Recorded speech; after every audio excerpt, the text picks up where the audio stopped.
This video is proudly sponsored by Squarespace.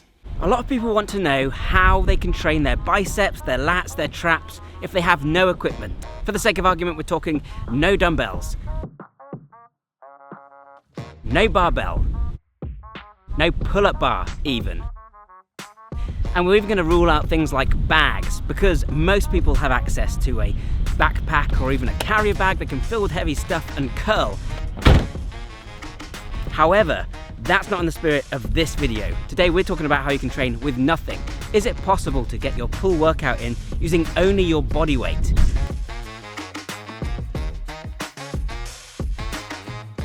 This might seem like a very strange hypothetical question, but it's something I know a lot of people want to know. I know this because it's one of the most popular articles on my blog and because a lot of people are searching for it. And there is something nice about knowing that you can train your entire body with just your body. If you're in a small hotel room, if you're traveling, if you're out and about and you have access to nothing. And knowing this stuff can be useful for someone who, say, only trains with yoga, which doesn't involve much pulling at all, or someone who does a lot of calisthenics consisting primarily of just push-ups and squats, because that's a lot of what people do when they start out calisthenics. So yeah, some of these moves are going to look pretty odd. We're going to look like a scene from The Exorcist some of the time, but we're going to see if we can train the full body with just body weight. Okay, it's raining, not the best luck, but the show must go on. I'm going to start by talking a little bit about the things you might commonly see on videos like this. I'm talking in particular about a movement called the half curl, or the elbow curl it's sometimes called. This is something that sometimes gets recommended as a way to train your biceps with purely body weight, but it sucks. Basically what you're doing is lying on the floor with your knees forwards and then pinning your forearm underneath your legs. You're then going to use this as an anchor and pivot at the elbow in order to curl up your upper body towards your knees. This is okay in theory. Yes, we're isolating the bicep. Yes, you're providing some resistance in the form of your own body weight. However, it looks ridiculous. It feels extremely awkward to perform, and it kind of hurts as well. Plus, in reality, the amount of resistance you're getting from your upper body here, not great. So yeah, I don't massively rate the half curl or the elbow curl, even though it is, I suppose, a legitimate option. Maybe I was a little bit too harsh on the elbow half curls. Actually, all right, I did feel a bit of a burn, and to be honest, all of this stuff is pretty weird. It's just not ideal. The other more common suggestion, and something that has a little bit more legs to it, is dynamic self-resistance. Dynamic self-resistance basically means providing your own resistance, pushing and pulling at the same time in order to make a regular movement more difficult. This can work, it all depends on what you're doing. So I've seen some people do it with their leg crossed on their lap, sitting on a bench, curling the lower portion of their leg past the knee, their shin essentially. Again, this is mega awkward, and the amount of extra resistance you're providing by having the weight of your leg is pretty minor. So again, I don't really recommend it. What works a little bit better then is just to provide resistance with your own arm, like so. You can push down with the arm that's not working, and then you try and curl with the arm that you are trying to target. Do some on the other side. Now, of course, this works in theory. I personally find it to be a little bit awkward. I prefer to do a hammer grip, so I keep my fist like so, and then provide the resistance by pushing down on it. That feels a little bit less uncomfortable to me. You can do it in front of the body, but realistically, it's not going to build a ton of max strength. Now, overcoming isometrics, that's where you're pushing or pulling against an immovable force, trying to curl a railing or something, that can be really good for building max strength, because you're essentially giving your max effort. It's like a 1 rep maximum. Problem is here, because we're providing the resistance ourselves, you kind of have these override mechanisms. You're always going to give yourself a little bit of extra help. At the same time, the awkward angle means that it's kind of tiring, kind of achy. It probably can be done, but I don't love it. Sorry, Charles Atlas, I don't think it's a great option, but it's better than nothing for sure.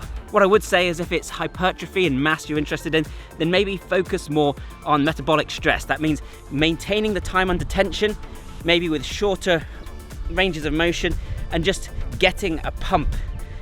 Again, it's not perfect, but better than nothing. But I'm going to talk about a couple more options for self-resistance. The first is to use a towel. You're going to lie on your back and then loop the towel over your feet. Then you're going to pull your feet towards you and then pull against your feet as you push with your legs away. So you're providing the resistance with your own legs. Now, I did say I wasn't going to rely on any external tools, even bags and things like that. However, I think we can make an exception here because, you can use clothes if you don't have a towel. Everybody's got clothes, right? I can't remember where I saw this idea. I didn't make it up, but it's a cool option if you want to more effectively provide self-resistance. This is probably the best option, and again, you can use a hammer curl, a neutral grip, or a supinated grip to slightly alter the exercise as well. One I did come up with is essentially hugging your own legs. So what you're going to do is you're going to sit on the floor so that your legs are bent in front of you, and then you're going to wrap your arms around them. You can wrap them around the inside or around the whole leg, and then you're going to squeeze your legs towards you as hard as you can. What you're going to find is that this doesn't hurt your legs because, you know, you're not going to squeeze that hard at this angle, but it allows you to use a isometric contraction, a max effort isometric contraction, which is more useful for building max strength. Actually, another one you can do is simply to curl your own arm like this and just pull. Actually, probably slightly easier, does the same thing. Here the resistance is caused by your own stiffness, your own body, and you can use this maximum effort for a set amount of time. At the same time, this position is very similar to a choke hold. If you're a wrestler, a fighter, and you want to make sure you can pin someone and keep them there and not get gassed out quickly, this is a great option. And one final option for the biceps is straight arm training. So that means things like pseudo planche push-ups, pseudo planche lean. It means things like tuck planche hold. In other words, you're locking your arms out, leaning your weight slightly forward so that you're engaging the shoulders, and then holding yourself in that position. Obviously the planche works too if you're badass enough to be able to do that. But basically what you're doing here is not training the biceps so much as the biceps tendons. As you lean forwards with your arms in that locked out position, you're going to be placing a lot of strain, a lot of resistance on the tendons. This is great for strengthening the elbows, and it can prevent injury that might be caused by movements like the deadlift. So this is a great plus from a functional performance standpoint, but at the same time, you're also going to find that your biceps actually do grow from this as you strengthen that tendon and as you flood the area with blood. This is one of the reasons often cited as to why gymnasts have such massive biceps and such massive arms. I always took that with a grain of salt because, you know, gymnasts do a lot of chin-ups, they do a lot of tricep work, etc. However, having started incorporating the planche training myself and easing up slightly on curls and things, I found that my biceps actually got bigger, not smaller. So I think this is a way to build bigger biceps as well as more functional ones. So that's the biceps sorted. We've got a few options there to both focus on hypertrophy and strength endurance.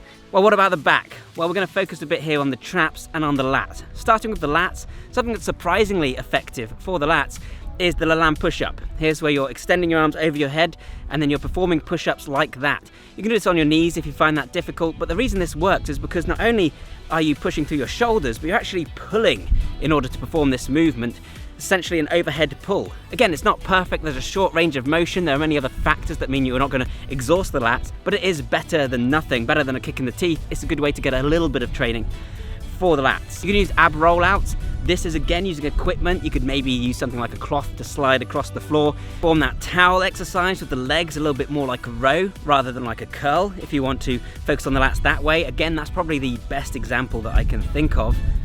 You can also perform crawls where you're reaching further ahead and then pulling with your hands, and actually crawling uphill is a great way to do this. So if you don't have equipment but you do have a bit of uneven ground, that certainly works.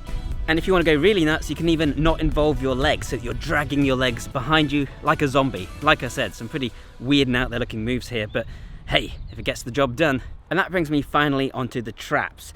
Now, I do have a video coming up on the traps soon, so I'm not going to go into lots of depth here, but suffice to say that video does allow the use of equipment, so there's definitely some stuff to say here nevertheless. One option for training the traps, specifically the middle traps, is to perform a bodyweight reverse fly. Here you're essentially going to lie on the ground and then using your elbows, you're going to fly backwards. That means bring the elbows down in order to push your torso upwards. Your legs should be flat on the ground. What you really want to focus on here is squeezing the shoulder blades behind you, bringing them back and together. And this is going to place that emphasis nicely on those middle traps. Of course, for the upper traps, the yoke that so many people are interested in, something you can do actually is handstand push-ups. And this is surprisingly effective because if you're doing your handstands correctly, you should be pushing through the ground, something I don't do particularly well. I struggle to lock my arms out at the top of the handstand without falling over.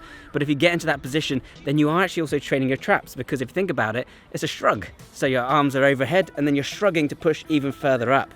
So you can do this against a wall, you can do it as a static hold, you can do handstand push-ups against a wall, or you can even try freestanding handstand push-ups. And the great thing about freestanding ones is that in order to get your arms above your head, you also actually do utilize the traps a little bit in bringing those arms back in that position. So there you go, you're getting additional work for the traps there. So realistically, if that was your pull day, if that was all you did, that wouldn't be a fantastic workout, let's not kid ourselves. But it would certainly be better than nothing. You'd get an alright burn on your biceps, you would be engaging the traps and the lats a little bit to help improve your posture and things, and it could balance out a workout that was otherwise very preoccupied with things like push-ups, which a lot of calisthenics workouts are. Point is, you can train your whole body with just your body. It's not ideal, it's not perfect, but you can do it, and hey, it's better than a kick in the teeth. I hope you found something in this video useful, or at least interesting. If you did, then please leave a like and share it around. That helps me out immensely. Let me know in the comments down below if I missed any strategies you use for training your biceps, lats and traps. But remember, the rule is no equipment whatsoever. Maybe a towel or some clothes if we want to push the boat out. If you're looking for an innovative and resourceful training program that you can use to train your entire body using minimal equipment, then you might enjoy my ebook and training program, Super Functional Training 2.0. That comes with over 2 hours of instructional video, as well as an 80+ page ebook. That looks at performance across the board, not just building muscles to look good, but improving your performance, things like rotational strength, grip strength, straight arm strength, single leg strength, all the stuff that's normally missing, even brain function. So yeah, check out in the description if you're interested. I'll leave a link down below. Either way, guys, thank you so much for watching this one, and I'll see you next time. Bye for now. If you're looking for ways to do more with less, then you should check out Squarespace, today's sponsor. Squarespace is a website building platform that makes it extremely easy for anyone to create a highly professional and customizable website.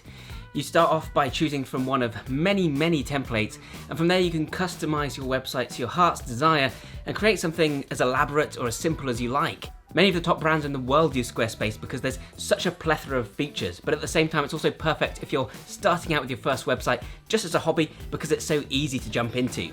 Some examples of some of the top-end features include the ability to earn revenue, for example, through members-only gated content. Creating content is easy thanks to the advanced publishing tools. You can schedule posts, you can save drafts, do whatever you need to. There's member management, you can track statistics and see where your audience is coming from.